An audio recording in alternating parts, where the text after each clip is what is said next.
परिवर्तन कितने प्रकार के हैं? भौतिक और रासायनिक परिवर्तन। इसमें तो पहला देखा जाएगा कि भौतिक परिवर्तन क्या है? यह एक अस्थायी परिवर्तन है। अस्थायी परिवर्तन यानी पुनः फिर उसको हटाया जाएगा तो क्या हो जाएगा? उसी के जैसा पुनः प्राप्त दोबारा प्राप्त किया जा सकता है।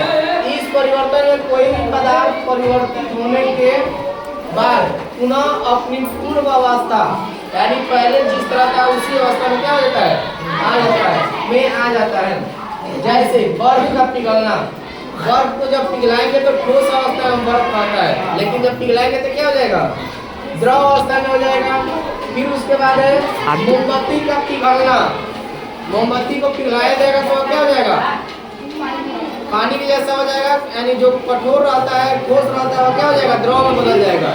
लेकिन कुछ देर छोड़ दिया जाएगा तो क्या हो जाएगा? फिर ठोस में बदल जाएगा। पानी में नमक का घोलना, पानी में नमक घोल दीजिएगा और गर्म कीजिएगा तो क्या हो जाएगा?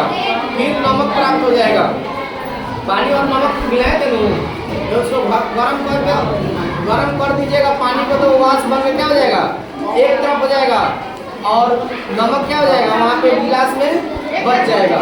फिर उसके बाद है रेत का पानी में घोलना, बालू जो होता है उसको पानी में गिलास में घोलिएगा तो घुल जाएगा, लेकिन कुछ देर छोड़ दीजिएगा तो क्या हो जाएगा? क्या हो जाएगा? फिर बालू एक तरफ हो जाएगा और पानी क्या हो जाएगा? एक तरफ प्राप्त कर सकते हैं। दूसरा है चौक का चूर्ण, यानी खली जो होता है उसका इस पाउडर, यहाँ पे जो खली गिरा हुआ है इस पाउडर को फिर एक गोटा करके फिर पानी डाल के इसको बनाइएगा तो फिर क्या हो जाएगा? चौक हो जाएगा। इसीलिए यह सब क्या है? यह सब क्या है? गन्ना के पास यहाँ पे और है पौधों को काटना, किसी भी पौधे को काट दीजिएगा तो उसमें से एक पत्ता फेंकता है पचकी, क्या फेंकता है? पचकी। गन्ना के जो पौधा उसको ऊपर से गेला काट दीजिएगा, उसका पत्ता काट दीजिएगा तो क्या हो जाएगा? फिर पूरा हम लोग उसका गेड़ प्राप्त कर सकते हैं, गेला प्राप्त कर सकते हैं। तो यह सब क्या है? भौतिक परिवर्तन। उसके बाद है दूसरा रासायनिक परिवर्तन। यह अस्थायी परिवर्तन है। इस परिवर्तन में कोई भी पदार्थ परिवर्तित होने के बाद पुनः अपनी पूर्व अवस्था में नहीं लाया जा सकता है। जैसे ऐसे पदार्थ को बनाया जाता है तो पुनः नया पदार्थ क्या होता है? बन जाता है, पुनः पुराने अवस्था में नहीं आता है, जिसे हम क्या कहते हैं? रासायनिक। इसमें आएगा जैसे है लोहे में जंग लगना, आप खूब अच्छा लोहा रखे हुए हैं उसमें क्या होता है?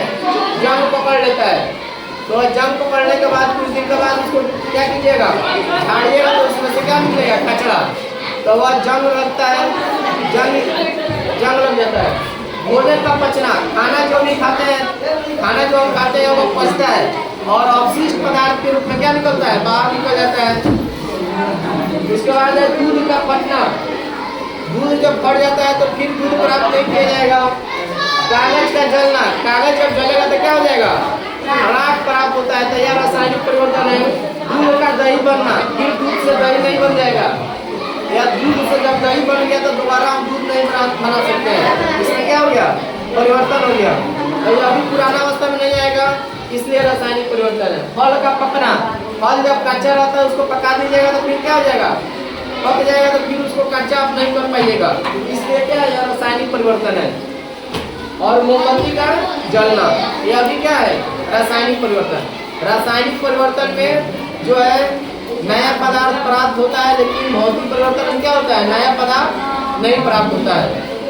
इतना ध्यान रखता है कि भौतिक परिवर्तन में नया पदार्थ नहीं बनता है, लेकिन रासायनिक पदार्थ में क्या होता है? नया पदार्थ बन जाता है।